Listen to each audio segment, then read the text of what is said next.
बिल्कुल कंप्लीटेड? बिल्कुल, जैसे कि अभी जैसे दो प्रोजेक्ट अभी ऑलरेडी रिलीज हो चुका है, मतलब कुछ एपिसोड्स रिलीज हो गया है। जैसे डिज्नी का एक प्रोजेक्ट है चिकन स्क्वाड, और निकोलोडियन का एक है रगरेट्स। दो प्रोजेक्ट है ये अभी। कहाँ, कौन से मतलब कौन से कंट्री का प्रोजेक्ट है ये? ये डिज्नी, एक डिज्नी का है चिकन स्क्वाड, ओके। जो कि अभी बाहर रिलीज हुआ है, इंडिया में रिलीज हुआ नहीं है अभी तक। हम्म। और रगरेट्स जो है वो पारामाउंट प्लस का है। ओके। तो पारामाउंट्स, वाओ। पारामाउंट प्लस का है। नमस्कार फ्रेंड्स, एक बार फिर से आपका बहुत बहुत स्वागत है हमारे YouTube के चैनल में। और दोस्तों, एक बार फिर से मैं लेकर आ गया हूं एक बेहतरीन आर्टिस्ट को आपसे रूबरू कराने के लिए। तो उनसे ढेर सारी बातें करेंगे और जानेंगे, और आपके तमाम सवाल जो आप हमसे करते हैं मैं उनसे पूछूंगा, और कोशिश करेंगे कि आपके हर सवाल का जवाब हम लोग परफेक्टली लें। तो चलिए बिना देर किए हुए आज की इस वीडियो को शुरू करते हैं।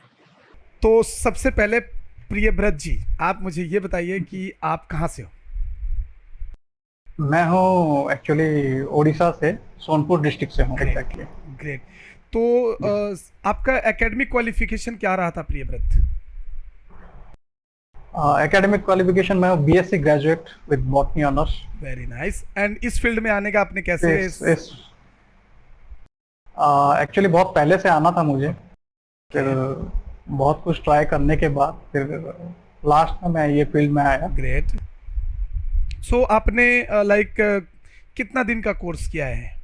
क्या मतलब क्या क्या सीखा था आपने जब आप सीख रहे थे तब? ये बेसिकली मेरा एडवांस वीएफएक्स का कोर्स था, 2 इयर्स का, ग्रेट। जिसमें प्री प्रोडक्शन से लेके पोस्ट प्रोडक्शन तक पूरा कवर हुआ था। Very nice. तो अभी आप जो जॉब कर रहे हैं, लाइक अभी आप किस कंपनी से जुड़े हुए हैं? मतलब आप, आपका जर्नी कैसे स्टार्ट हुआ जॉब का? मतलब आपने पहले कहाँ ज्वाइन किया, या फिर आप जिस जिस कंपनी में ज्वाइन किए थे उसी कंपनी में हैं, या फिर आप कोई और कंपनी आपने ज्वाइन किया? थोड़ा सा इसके बारे में बताइएगा प्लीज़। नहीं, एक्चुअली मैं हैदराबाद जब आया तो 2-3, ये मेरा शायद थर्ड कंपनी है। ग्रेट। तो चेंज हुआ है बीच में, ओके। क्योंकि प्रोजेक्ट वाइज प्रोजेक्ट डिवाइड हो गया, तो उस बेसिस पे चेंज हो गया कंपनी। ओके। तो सबसे पहली जो कंपनी आपने ज्वाइन की थी उस कंपनी का नाम बता सकते हैं क्या? हाँ, वो था 7 एक्टिव स्टूडियो, जो कि ई लर्निंग पे काम करता था। ई लर्निंग का 3D कंपोजिटिंग बेसिकली क्या था। रोल था आपका उसमें? उसमें मैं as a compositing artist join किया था। ओके। अब प्रियव्रत, एक बहुत ही सिंपल सा क्वेश्चन है जो कि अक्सर स्टूडेंट्स लोग पूछा करते हैं कि सर जी सर। वीएफएक्स करने के बाद क्या हमें सिर्फ फिल्मों में जॉब मिलेगा, या हम और किस किस सेक्टर में हम काम कर सकते हैं अगर हमने वीएफएक्स कंप्लीट किया है? बहुत सारे बच्चों का ये डाउट है कि उन्हें लगता है कि वीएफएक्स कंप्लीट करने के बाद उन्हें सिर्फ और सिर्फ फिल्मों में ही काम करना है, और या फिर बहुतों का तो ये भी कन्फ्यूजन है कि वीएफएक्स तो सिर्फ हॉलीवुड की फिल्मों में होती है। तो प्लीज़ आप इसको थोड़ा सा क्लियरिफाई करो, बिकॉज आप काफ़ी दिन से इस इंडस्ट्री में काम कर रहे हैं, तो प्लीज़ इसको डिटेल में थोड़ा सा क्लियरिफाई कर दीजिए। हाँ बिल्कुल सर, इसमें एक्चुअली बहुत कुछ है, जो कि स्टार्टिंग में हमको कुछ भी पता नहीं चलता। जैसे ही हम इंडस्ट्री में एंटर करते हैं, हमको एक एक करके बहुत सारी चीज़ें पता चलता है। और जहाँ तक अपॉर्चुनिटीज की बात है, तो मैं एक चीज बताऊंगा जो लोग आना चाहते हैं, कि जब भी हम कोई मूवी देखते हैं या फिर वेब सीरीज देखते हैं, कुछ भी देखने के टाइम पे जब उसका एंड क्रेडिट आता है, तो उसमें उस पर्टिकुलर टीवी सीरीज या वेब सीरीज हो गया या फिर मूवी हो गया, उसमें क्या होता है, जो सब भी स्टूडियोज पे काम होता है उसका पूरा डिटेल्स वहां पे आ जाता है। अक्सर कौन सा उसको लोग डिपार्टमेंट देखता पे नहीं काम, है। उसको, हाँ, उसको स्किप कर देते हैं, जो कि स्किप कर मतलब देते हमारे हैं। फील्ड के लिए तो वो पूरा देखना ही चाहिए। बहुत क्योंकि दुखदाई वो बात बोल देखने रहे हो से यार, बहुत दुख वाली बात है ये। वो देखना चाहिए, क्योंकि वो देखने के बाद क्या होता है ना, हमको एक आइडिया आता है कि नहीं, ये फिल्म में कौन कौन से डिपार्टमेंट पे काम हुआ है, उसका पाइपलाइन कैसा था। मतलब मैक्सिमम चीजें वहां पे पता चल जाता है। और दूसरा बात है कि अपॉर्चुनिटीज क्या है, हम कहाँ पे काम कर सकते हैं। ग्रेट। तो हमको अपॉर्चुनिटी देखने के लिए सबसे पहले ये देखना पड़ेगा कि रिक्वायरमेंट कहाँ पे है। Very nice. तो हमको अगर वो पता चल गया, तो हम डेफिनेटली हम अपने लिए कोई भी एक रास्ता चुन सकते हैं। वो हमारे लिए एक्चुअली मैक्सिमम वो इजी हो जाएगा फिर हमको चूज करने के लिए, कि हमको कहाँ पे जाना है, क्या करना है आगे जाके। ओके। और जी। ग्रेट। अच्छा, एक एक बात और, एक क्वेश्चन और है कि बहुत लोगों को लगता है प्रियव्रत ये चीज़ कि अगर आप वीएफएक्स की पढ़ाई कर रहे हैं तो आप चाहे जो कुछ भी पढ़ लो, हाँ, आपको स्टार्ट तो रोटोस्कोपी से ही करना है। ऐसा? नहीं, वो जमाना गया एक्चुअली, कि एग्जैक्टली। एक टाइम था कि रोटो करना था, क्योंकि अभी टेक्नोलॉजी बहुत आगे बढ़ चुका है। पहले क्या होता था, वो 2D टू 3D कन्वर्जन होता था, जिसकी वजह से रोटोकॉपी अभी भी है, रोटोस्कोपी का डिमांड अभी भी है, ऐसा नहीं है। लेकिन अभी और लोगों के लिए इतना टाइम नहीं है लोगों के पास कि वो फिर रोटो करे, फिर उसके बाद रोटो 1 साल करने के बाद उसको कंपोजिटर हाँ, मतलब बनेगा, फिर दूसरा कहने डिपार्टमेंट में का जाएगा। मतलब है कि ऐसा नहीं है कि आपको रोटो से ही स्टार्ट करना है। मतलब यू नहीं, ऐसा कैन बिल्कुल स्टार्ट, नहीं है। Can we can start with a compositor, we can start with a match हाँ, मूव आर्टिस्ट आल्सो, राइट? हाँ, कर सकते हो, लेकिन वो डिपेंड करता है कंपनी के ऊपर। जी आप कौन बिल्कुल। सा कंपनी ज्वाइन कर रहे हो, उस बेसिस पे डिपेंड करता है। Yes yes yes. तो कहने का मतलब है कि हम अगर वीएफएक्स का कोर्स करते हैं तो इसका मतलब ये नहीं है कि सिर्फ कंपनी में ही काम करना है, लाइक फिल्मों में ही काम करना है। ऐसा बहुत सारा ई एजुकेशंस वगैरह भी हैं जो लोग वीएफएक्स आर्टिस्ट को हायर करते हैं। हाँ, डेफिनेटली ऐसा है, बहुत अपॉर्चुनिटी बहुत है। ये हमको डिसाइड करना है कि हमको कहाँ जाना है फिर। Great great. Okay, so next question जो है वो ये है कि अभी इंडस्ट्री में कौन से सॉफ्टवेयर, अगर हम एक कंपोजिटर आर्टिस्ट के हिसाब से, जैसा कि आपने कहा आप काम कर हम्म। रहे हो। अच्छा प्रियव्रत, पहले इस क्वेश्चन से पहले एक और क्वेश्चन लेते हैं कि आपका कितना साल हो गया इंडस्ट्री में अभी काम करते हुए? अभी तो 3+ हो गया, ऑलमोस्ट। ऑलमोस्ट मतलब कि मान के चले कि 4 इयर्स के आसपास आपने ऑलमोस्ट 4 ईयर, हाँ। आपने काम किया। तो 4 इयर्स जी। में आप क्या बता सकते हैं कि तकरीबन आपने कितने प्रोजेक्ट्स पे काम किया होगा इन 4 सालों में? 4 साल में मैंने ऑलमोस्ट 4 से 5 प्रोजेक्ट में मैंने काम किया, डिफरेंट कंपनी में। डिफरेंट कंपनीज में 4 से 5 प्रोजेक्ट पे आपने काम किया। जी, ग्रेट। जी। ओके, सो एक और क्वेश्चन जो स्टूडेंट्स अक्सर पूछते हैं कि सर अभी इंडस्ट्री में एज अ कंपोजिटर काम करने के लिए कौन कौन से सॉफ्टवेयर की बेस्ट रिक्वायरमेंट है, ज़्यादातर जिसकी रिक्वायरमेंट होती है, ऐसा कौन कौन सा सॉफ्टवेयर है जिस पे आप काम करते हो या आपकी कंपनी काम करती है? अभी तो न्यूक चल रहा है, ग्रेट। मैक्सिमम पाइपलाइन में न्यूक ही रहता है ओके, कंपोजिटिंग के लिए। जी। कंपोजिटिंग लिए बेसिकली न्यूक एंड माया कितना रिक्वायरमेंट है? माया 100% है। मैक्स पे वीएफएक्स या 3D एनिमेशन में कोई मैक्स में काम नहीं करता। जी बिल्कुल, यही बात मैं काफ़ी बार समझा चुका हूँ बहुत सारे स्टूडेंट्स को, तो इसलिए मैंने सोचा कि आपसे कनेक्ट करूँ क्योंकि आप ऑलरेडी इंडस्ट्री में काम कर रहे हो, तो आप ज़रा बताओगे तो शायद बच्चों को ज़्यादा क्लेरिफाई हो जाएगा। अभी प्रियव्रत एक चीज़ और हम आपसे पूछना चाहते हैं कि अभी लाइक अगर कोई बच्चा एक एज अ फ्रेशर अगर ज्वाइन करता है इंडस्ट्री, तो तकरीबन उसे मतलब कितना कितना सैलरी मिलना चाहिए और मतलब किस हिसाब से ये चीज़ डिपेंड करता है? सैलरी के लिए सबसे पहले तो डिपेंड करता है कि टेस्ट के ऊपर, क्योंकि जो टेस्ट देते हैं कंपनी के तरफ से, जो एक अ, एक पहले एक टेस्ट लेते हैं कंपनी में, कोई कहीं पे भी ज्वाइन करने से पहले। अगर आप डेमो रील के थ्रू अगर नहीं आ रहे हैं तो एक टेस्ट, इंटरनल टेस्ट डेफिनेटली रहता है कंपनी में। रहता है बिल्कुल। तो उसमें उसका रिजल्ट कैसा आ रहा है, उस बेसिस पे सैलरी डिसाइड होता है, जो नेगोशिएबल होता है बेसिकली। अगर वो अच्छा नहीं हुआ तो फिर आप नेगोशिएट नहीं कर सकते, जो सैलरी कंपनी बोलेगा वही सैलरी पे ज्वाइन करना है ज्वाइन फ्रेशर्स के लिए। ग्रेट। एंड सोरिल का कितना इंपॉर्टेंस है प्रियव्रत, आप बता सकते हो थोड़ा? सोरेल का बहुत ज्यादा, क्योंकि वो फर्स्ट इंप्रेशन होता है सोरेल। जी बिल्कुल। वो अगर अच्छा है तो डेफिनेटली एक बेटर इंप्रेशन रहता है एज ए आर्टिस्ट। उनको, कंपनी को लगता है कि ये बंदा ऑफिस टाइम के बाहर या फिर एक काम भी कर रहा है कुछ। बिल्कुल। तो आप थोड़ा सा बच्चों को ये बता सकते हो as per your experience, because आप 4 साल से काम कर रहे हो इंडस्ट्री में और काफ़ी अच्छे अच्छे प्रोजेक्ट्स पे आपने काम किया है, एंड अगर आपको कोई दिक्कत ना हो तो कुछ प्रोजेक्ट्स का नाम ले सकते हैं क्या, लोग जो आपने कर लिया है लाइक जी, बिल्कुल कंप्लीटेड? बिल्कुल। जैसे कि अभी जैसे 2 प्रोजेक्ट अभी ऑलरेडी रिलीज हो चुका है, मतलब कुछ एपिसोड्स रिलीज हो गया है। जैसे डिज्नी का एक प्रोजेक्ट है चिकन स्क्वाड, और निकोलोडियन का एक है रग्रेट्स। 2 प्रोजेक्ट है ये अभी। कहाँ, कौन से मतलब कौन से कंट्री का प्रोजेक्ट है ये? ये डिज्नी, एक डिज्नी का है चिकन स्क्वाड, ओके। जो कि अभी बाहर रिलीज हुआ है, इंडिया में रिलीज हुआ नहीं है अभी तक। हम्म। और रगरेट्स जो है वो पारामाउंट प्लस का है। ओके, तो पारामाउंट्स, वाओ।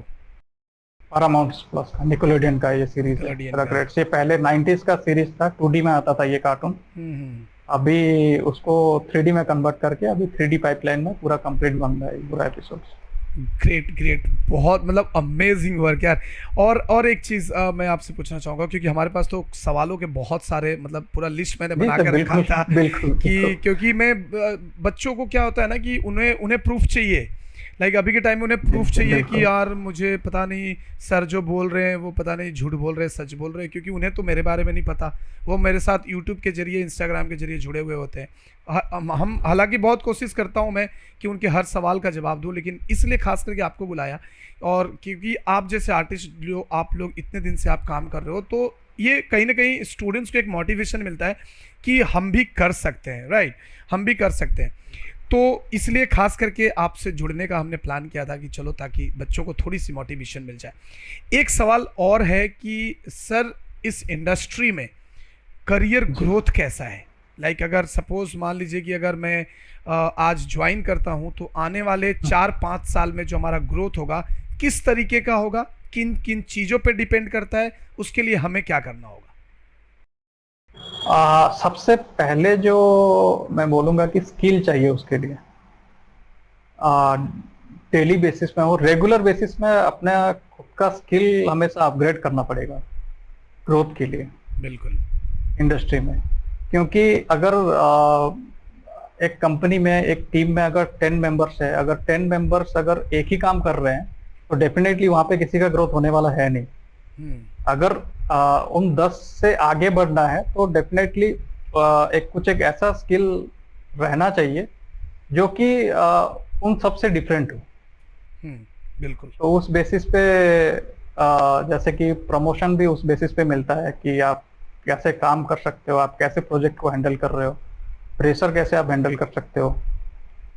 तो उस बेसिस पे एक्चुअली जहाँ तक मेनली प्रमोशन तो उस बेसिस पे ही होता है।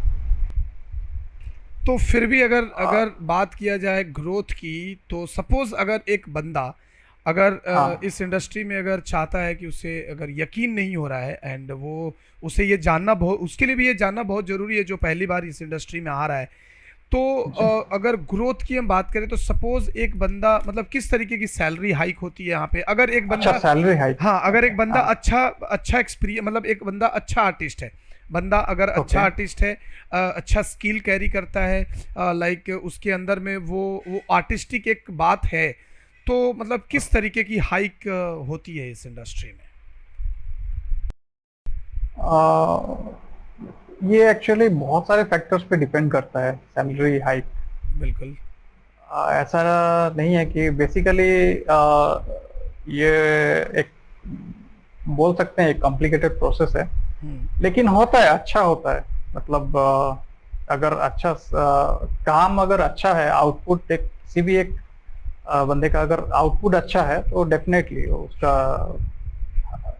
सैलरी तो हाइक हो ही जाता है। मतलब अच्छा खासा ग्रोथ है अगर मैं, अच्छा खासा है, अच्छा खासा है, नहीं ऐसा नहीं है, बहुत मतलब बढ़िया ग्रोथ है इसमें। अगर आप अच्छा काम करते हो, अगर आप दिल लगा के काम कर रहे हो, तो डेफिनेटली ग्रोथ मतलब है इसमें, है अच्छा हाँ है। खासा है। क्योंकि इसके साथ साथ हाँ अगर हम चाहें तो फ्रीलांस वगैरह भी कर सकते हैं, ये भी अपॉर्चुनिटी हमें कहीं ना कहीं मिल जाता है। हाँ, अपॉर्चुनिटीज तो बहुत है, अपॉर्चुनिटीज तो बहुत है इसमें। अपॉर्चुनिटी बहुत है, ग्रेट।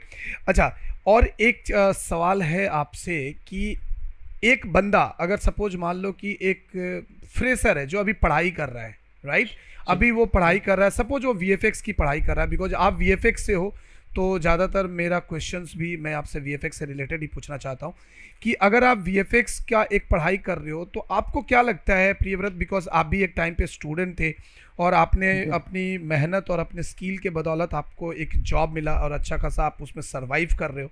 बहुत लोगों को ये भी डाउट है कि यार यहाँ पे पता नहीं कहीं ऐसा तो नहीं है कि साल 2 साल में जॉब निकल जाएगा हाथ से। तो एक बच्चे को, जो बच्चा अभी जस्ट पढ़ाई कर रहा है और उसे इस इंडस्ट्री में आना है, आपको क्या लगता है प्रियव्रत, उसको कितनी मेहनत करनी चाहिए, प्रैक्टिस आवर किस तरीके की उसको रखनी चाहिए ताकि वो इस इंडस्ट्री में सक्सेसफुल हो सके? जहाँ तक सक्सेस की बात है तो उसके लिए तो जितना भी प्रैक्टिस करे वो कम रहता ही है। जैसे बाकी के फील्ड हो गए कि जैसे हम एक कोई भी एक एंट्रेंस के लिए जैसे प्रिपेयर करते हैं, बच्चे बोलते हैं कि हम 10 आवर्स 12 आवर्स पढ़ाई कर रहे हैं। तो सबसे पहले मैं ये बता दूं कि कंपनी में ज्वाइन करने के बाद आपको 12 घंटा भी काम करना पड़ सकता है, 16 आवर्स भी काम करना पड़ सकता है। ये बहुत तो अच्छा चीज उसके आपने लिए मेंशन किया है, क्योंकि तो बहुत सारे बच्चों को लगता है कि ये भी 9 to 5 का जॉब है। नहीं, ये 9 to 5 का जॉब बिल्कुल नहीं है, बिल्कुल ही नहीं है, एग्जैक्टली। बिल्कुल भी नहीं है। हाँ। हाँ, एक जो रेगुलर एक जो टाइम टेबल रहता है वो तो फॉलो करना ही है। उसके अलावा एक खुद को मेंटली प्रिपेयर करना बहुत जरूरी है कि हमको 12 to 16 आवर्स इस इंडस्ट्री में काम करना है, बिल्कुल। जब तक आप एक लेवल पे नहीं पहुंच जाते हो। हाँ जी। तो ये इसके लिए मेंटली प्रिपेयर होना पड़ता है। अगर आपको कंपनी में ही 16 आवर काम करना है तो उसके लिए प्रैक्टिस कितना करना पड़ेगा, तो उस हिसाब से जो बच्चा कभी भी 4 से 5 से ज्यादा 6 आवर से ज्यादा काम प्रैक्टिस ही नहीं किया है, वो कंपनी में आके 16 आवर कैसे काम करेगा? बिल्कुल सही, बिल्कुल। बहुत ही तो आपने भाई कॉस्टली बात बता दी है इन बच्चों को, क्योंकि इससे इनको समझ में भी आ जाना चाहिए कि भैया ये प्रैक्टिस जो है बड़ा इंपॉर्टेंट है। क्योंकि मैं आजकल देख रहा हूँ कि आप जिस वक्त पढ़ाई कर रहे थे और आपके टाइम में और आज के बच्चों में एक बहुत बड़ा फ़र्क है कि इन्हें लगता है कि सब कुछ बस यूं ही हो जाएगा, ये तो कंप्यूटर है, खेला है, बस ऐसा ही हो जाएगा। बिल्कुल नहीं होता वैसे। तो बिल्कुल भी नहीं होता, एग्जैक्टली बिल्कुल नहीं होता। एंड प्रियव्रत, एक चीज़ और थोड़ा सा आप इन बच्चों को थोड़ा सा बताओ, बिकॉज आपके बाद बहुत सारे, आपके ज्वाइन करने के बाद बहुत सारे ऐसे न्यू बच्चे होंगे जो आपकी कंपनी ज्वाइन किए होंगे, राइट? तो अभी के टाइम में एज पर लाइक इंडस्ट्री, आपको क्या लगता है कि अगर कोई बच्चा अगर कंपोजिटिंग के लिए अपने आप को तैयार कर रहा है तो उसे अपने सोरिल्स में या फिर उनको किन किन चीज़ों पे ध्यान देनी चाहिए? कंपोजिटिंग के लिए बेसिकली ये दो डिपार्टमेंट रहता है, क्योंकि ऐसा लगता है कि हमको तो न्यू आ गया तो हम कहीं पे भी जा सकते हैं। हाँ, फ्रेशर्स के लिए अपॉर्चुनिटी रहता है, लेकिन उनको मेंटली ये भी प्रिपेयर करना पड़ेगा कि आप वो जाना कहाँ पे चाहते हैं। हम लोग बात कर रहे थे कंपोजिटर का, लाइक अगर किसी को कंपोजिटिंग की सोरिल बनानी है एंड अगर उसे इस इंडस्ट्री में एज अ कंपोजिटर काम करने के लिए आना है, तो आपको क्या लगता है उससे अपनी सोरिल में कौन कौन सी चीज़ें बेसिकली रखनी चाहिए ताकि उसे अच्छा खासा कंपोजिटर का मतलब जॉब मिल सके? हाँ, ओके। तो बेसिकली पहले स्टार्ट करना पड़ेगा एक 3D लाइटिंग से लेके 3D लाइटिंग जो हमारा बेसिकली रहता है, 3D पासेस का कंपोजिटिंग रहता है, वो रखना ही है। उसके बाद एक लाइव सीजी का इंटीग्रेशन रहना है उसमें, जिसमें एक लाइव प्लेट रहेगा, उसमें एक सीजी एलिमेंट ऐड करके उसका कंपोजिटिंग करना है। और उसके बाद हम ऐड कर सकते हैं एक्स्ट्रा एलिमेंट्स लाइक रोटो भी ऐड करना है, रोटो क्लीन प्लेट भी ऐड कर सकते हैं। उसमें कुछ एफएक्स का कुछ काम है तो उसको भी ऐड कर सकते हैं। एक अच्छा खासा एक वर्साटाइल अगर रखना ही है तो आपको ये सब तो रखना ही पड़ेगा। ओके, क्योंकि हाँ बेसिकली जब आप काम कर रहे हो तो अभी आप देखते होंगे जो नया ज्वाइनी लोग आते होंगे तो उनका भी वो लोग कोई ना कोई तो बिना सोरिल बनाए हुए, तो आपको अगर आना है, अगर किसी से कांटेक्ट हुआ है तब देन आपको टेस्ट देना पड़ेगा, रेफरेंस। हाँ वाया रेफरेंस में आपको टेस्ट तो देना पड़ेगा फाइनल। अदरवाइज अगर आपका सोरिल अच्छा है तो फिर आपको कोई उसमें टेंशन वाली बात है नहीं वैसा, ठीक है। तो प्रियव्रत, आप मेरे को एक चीज़ और बताइए कि बहुत बच्चों के दिमाग में एक और क्वेश्चन है जो कि कहीं ना कहीं उनको मतलब परेशान करके रखा हुआ रहता है, वो बहुत कंफ्यूज रहते हैं। जैसे क्या है वो क्वेश्चन पता है? वो क्वेश्चन ये है, उन्हें लगता है कि सर अगर सपोज मान लीजिए कि मैंने एज अ कंपोजिटर ज्वाइन किया, तो इसमें हमारा ग्रोथ मतलब कैसे, कंपोजिटर के बाद मैं क्या बनूंगा या कंपोजिटर में मैं कैसे सरवाइव करूंगा, उसके लिए हमें के कौन से मेंटालिटी लेकर वहां पे काम करनी पड़ेगी? समझ रहे हैं आप मेरी बात? क्योंकि बहुत सारे बच्चे डरते हैं कि चलो किसी तरह इंटरव्यू दिया, उसमें पास हो गया, तो उसके बाद हमें सरवाइव करने के लिए क्या करना पड़ेगा? नहीं, एक्चुअली क्या होता है कि जब हम किसी भी प्रोडक्शन लाइन पे एंट्री करते हैं, हम्म। तो यहाँ पे कंपोजिटर लाइन चेंज नहीं करते। हम्म। हाँ, आगे जाके अगर ऐसा कुछ है जहाँ पे जैसे कि जब कोई भी आर्टिस्ट ज्वाइन करता है कंपोजिटिंग में, तो वो as a compositing artist join करेगा। जी। फिर उसके बाद कुछ एक्सपीरियंस होने के बाद अगर उसका स्किल अच्छा है, उसका आउटपुट अच्छा आ रहा है, अगर प्रोडक्टिव है, हम्म। तो फिर उसका प्रमोट होके वो एक कंपोजिटिंग लीड बनेगा। फिर उसके बाद वो सुपरवाइजर बनेगा। लेकिन लीड तक ठीक है, अगर आप खाली कंपोजिटिंग कर रहे हो तो लीड बन जाएगा कोई भी। लेकिन सुपरवाइजर बनने के लिए आपको लाइटिंग का भी नॉलेज होना बहुत जरूरी है। बहुत जरूरी तो है। इंस्टेड ऑफ दूसरा कुछ डिपार्टमेंट में ज्वाइन करने से अच्छा है कि आप जो काम कर रहे हो उसी को बेटर करके एक दो एक्स्ट्रा एलिमेंट सीख के, जैसे कंपोजिटिंग में न्यूक तो मस्ट है, न्यूक आना ही चाहिए।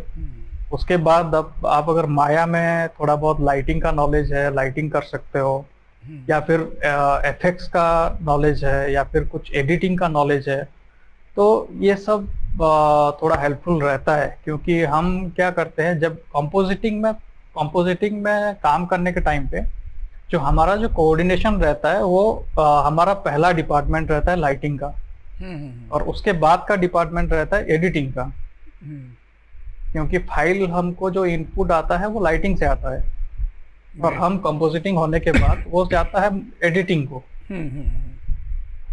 तो इसीलिए जो डिपार्टमेंट के साथ हम क्लोजली काम कर रहे हैं, उस डिपार्टमेंट के बारे में, उनके काम के बारे में नॉलेज होना बहुत जरूरी है। और एक चीज आता है एफएक्स का। हम एफएक्स का भी इनपुट आता है, तो हमको अगर एफएक्स का आइडिया है, तो जब हम एक प्रॉपर पाइपलाइन पे काम कर रहे हैं तो हम कुछ सजेस्ट कर सकते हैं, हम बता सकते हैं कि कहाँ पे इम्प्रूव होना चाहिए। तो वो एक प्लस पॉइंट है कोई भी आर्टिस्ट के लिए। बिल्कुल बिल्कुल बिल्कुल। अच्छा, थोड़ा सा आप अपना कंपोजिटिंग या फिर वीएफएक्स का जो बेसिकली आपके ऑफिस में होता है, जिस कंपनी में आप काम कर रहे हो, थोड़ा सा पाइपलाइन समझा सकते हैं क्या, मतलब बच्चों को कि... हाँ, पाइपलाइन ये एक्चुअली डिफरेंट होता है। मैं पूरा डिटेल्स में बता दूंगा पाइपलाइन का। जी जी जी। कि 3D का पाइपलाइन जो होता है, 3D और VFX का पाइपलाइन ये कंप्लीट अलग है। VFX का तो बहुत ही कॉम्प्लिकेटेड रहता है थोड़ा सा। 3D का जो पाइपलाइन रहता है वो प्री प्रोडक्शन से लेके हमारा जो पोस्ट प्रोडक्शन पूरा कंप्लीट आउटपुट आने तक का। और प्री प्रोडक्शन में बेसिकली क्या होता है, स्टार्ट होता है एक स्टोरी बोर्ड से लेके एनिमेटिक्स जिसको बोलते हैं, स्टोरी बोर्ड एनिमेटिक्स, ये यहाँ से स्टार्ट होता है 3D का पाइपलाइन। तो एनिमेटिक्स रेडी होने के बाद पहले एनिमेटिक्स अप्रूव हो जाता है। एनिमेटिक्स एक बार अप्रूव हो गया, एनिमेटिक्स अप्रूव होने के बाद फिर फाइल आ जाएगा प्रोडक्शन में, जहाँ पे एनिमेशन होता है। रिगिंग, एनिमेशन, मॉडल, टेक्सचर, ये सब पहले मॉडल होता है, मॉडल के बाद टेक्सचर होगा, टेक्सचर के बाद वो लोग क्या करेंगे, रिगिंग को भेजेंगे। रिग होने के बाद वो एनिमेशन में जाएगा। एनिमेशन होने के बाद लाइटिंग में आता है फाइल। ओके। एनिमेशन अप्रूव होने के बाद लाइटिंग में आएगा, लाइटिंग में रेंडर होता है, रेंडर होने के बाद कंपोजिटिंग में आता है। कंपोजिटिंग के बाद क्या होता है, कुछ पाइपलाइन में एडिटिंग नहीं रहता है, कुछ किसी चीज में एडिटिंग रहता है, फिर बाद में उसको फाइनल स्टेज में एडिटिंग करते हैं उसको। तो बेसिकली यही पाइपलाइन रहता है। एक बार एनिमेशन अप्रूव होने के बाद वो फिर क्या होता है, वो दो पार्ट में डिवाइड हो जाता है। एक फाइल आ जाएगा लाइटिंग को, एक चला जाएगा अगर कुछ एफएक्स ऐड करना है तो वहां पे भी फाइल चला जाता है। तो एफएक्स डिपार्टमेंट वाले उसमें एफएक्स ऐड करेंगे, और वो एफएक्स होने के बाद कंपोजिटिंग में आएगा। यहाँ पे लाइटिंग से रेंडर होने के बाद कंपोजिटिंग में आ जाएगा।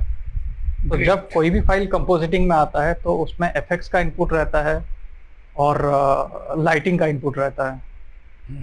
बिल्कुल बिल्कुल। तो उसके बाद कॉम्प होने के बाद एडिटिंग में चला जाता है फिर। और उसके बाद फिर फाइनल आउटपुट होकर उसको रिलीज फाइनल आउटपुट फिर, हाँ, फिर उसके बाद फिर वो बाकी का प्रोडक्शन का पाइपलाइन भी फिर एक्सटेंड होता है। डिपेंड अपॉन प्रोजेक्ट्स, कौन सा प्रोजेक्ट पे कैसे पाइपलाइन सेट किया है, ये डिपेंड करता है।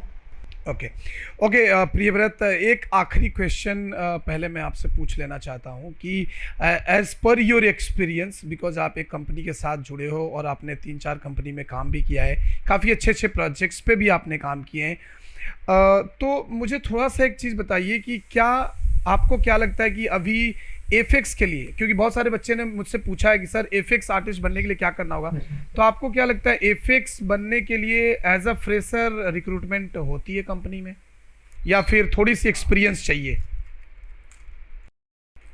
अगर किसी का भी डेमो रील अच्छा है तो डेफिनेटली मिल जाएगा, कोई इश्यू मिल नहीं है, जाएगा। फ्रेशर्स को ले लेते हैं क्योंकि अभी डिमांड बहुत ज्यादा है और एफएक्स में आर्टिस्ट कम है। कम है, कम है, डिमांड ज्यादा exactly। है लेकिन आर्टिस्ट कम है, जी तो बिल्कुल। इसीलिए फ्रेशर्स को चांस मिल जाता है।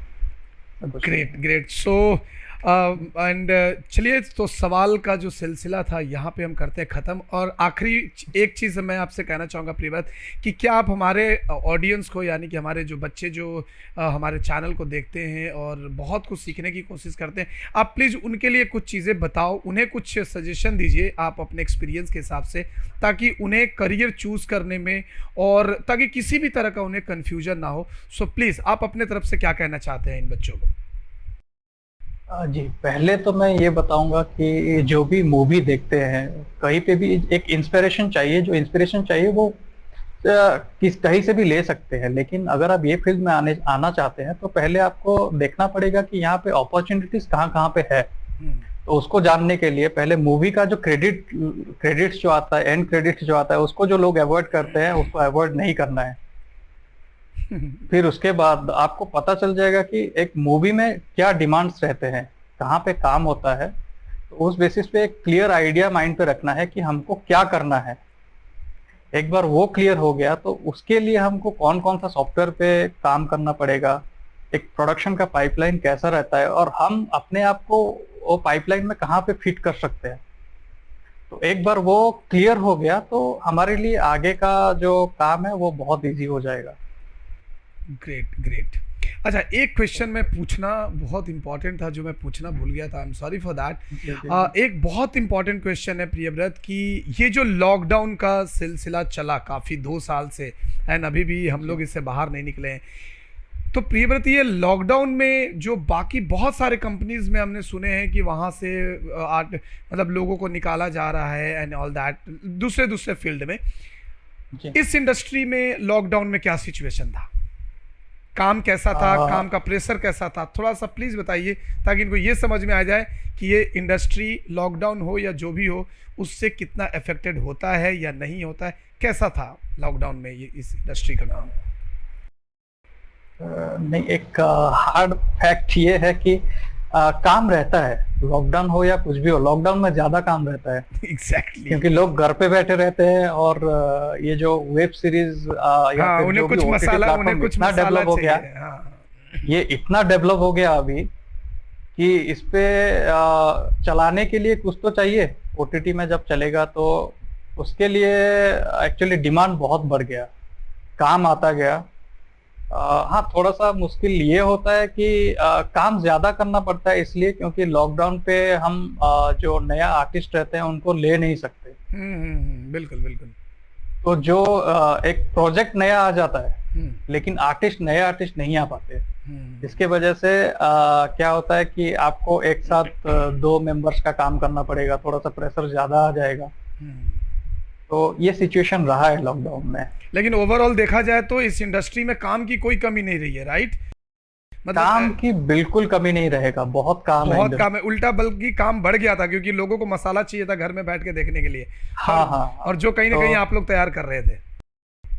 हम्म तो इसीलिए काम बहुत रहता है, ऐसा नहीं है, काम भी बहुत है, अपॉर्चुनिटीज भी बहुत है, बस हमको खुद से एक्चुअली क्लियर होना है। अगर अपने आप से हम कुछ भी एक क्लियर हो जाते हैं कि हमको करना क्या है, हम्म, कहाँ जाना है, तो वो उतना मुश्किल नहीं होगा। बिल्कुल बिल्कुल। Okay, so thank you so much Priyavrat, आपने जी, अपना थैंक यू इतना सर। कीमती टाइम मुझे दिया यार, और ये बहुत ज़रूरी है ताकि इससे लोगों को ना, इससे बच्चों को मोटिवेशन मिलेगा। मैं मतलब उन बड़े आर्टिस्ट का इंटरव्यू देखना उतना इम्पॉर्टेंट नहीं है जो लोग सक्सेसफुल है, राइट? लाइक अगर मैं अभी वीएफएक्स बाहुबली के जो सुपरवाइजर थे उनका इंटरव्यू देखना उतना मैटर बिल्कुल नहीं करता जितना मैटर करता है उन बच्चों का जो एकदम स्क्रैच से ऊपर बढ़े हैं और अभी भी बहुत अच्छा काम कर रहे हैं। तो ये कहीं ना कहीं बहुत ज़्यादा मोटिवेशन देता है उन तमाम आर्टिस्ट का, उन तमाम स्टूडेंट्स का जो इस फील्ड में आ रहे हैं और इस फील्ड में आगे बढ़ना चाहते हैं, इस फील्ड में कुछ करना चाहते हैं। So once again thank you so much Priyavrat, ji आपको थैंक यू इतना सर, थैंक इतना यू। बढ़िया टाइम देने के लिए। And again thank you so much. And कोशिश करते हैं, और मैं बहुत जल्द प्लान कर रहा हूँ कि अगर आपको टाइम मिले, अगर संडे वनडे अगर आप किसी दिन फ्री रहते हैं, तो मैं कोशिश कर रहा हूँ कि एक अच्छा सा प्लान करके अपने यूट्यूब पे लाइव आएंगे, और लाइव एक सेशन रखने का भी मेरा प्लान है। देखते हैं कब तक आपको टाइम मिलता है और कब तक ये सक्सेसफुल होता है, लेकिन मिलेंगे जी जरूर। बिल्कुल। सो फ्रेंड्स, उम्मीद है कि आपको ये इंटरव्यू से बहुत कुछ सीखने को मिला होगा। और ये जिस बंदे से मैंने आज आपकी रूबरू कराई, ये एक काफी टैलेंटेड और काफी मतलब एक जुनून से काम करने वाला एक आर्टिस्ट है, जिन्होंने सफर शुरुआत की थी अपनी जीरो से, और आज एक अच्छे खासे मुकाम पे हैं। काफी अच्छे अच्छे हॉलीवुड प्रोजेक्ट्स पे काम भी कर चुके हैं, जैसा कि आपने सुना। तो दोस्त, उम्मीद है कि आपके सारे जो सवाल होंगे वो आपके क्लियर हो गए होंगे। और फिर भी अगर कोई सवाल रह गया है तो यार, ये एक सेशन में कंप्लीट करने वाली चीजें हैं नहीं, तो इसके लिए हम लोग और भी सेशंस करेंगे। अगर आपका सपोर्ट रहा और अगर आपकी डिमांड रही, तो इनके साथ और भी सेशंस लेकर आऊंगा, जहां पे और भी प्रैक्टिकल और डिटेल में बातें करेंगे। तो आज के लिए रखते हैं इतना ही। मिलते हैं हम आपसे नेक्स्ट वीडियो में। चैनल पे नए हो दोस्त तो चैनल को कर लो सब्सक्राइब, और बेल आइकन को प्रेस कर दीजिएगा, और अपने भाई को इंस्टाग्राम पे भी फॉलो कर लो। और कोई भी दिक्कत हो, आप हमसे कहने में बिल्कुल भी मत हिचकिएगा। तो चलिए, आज के लिए इतना ही। जय हिंद, जय भारत।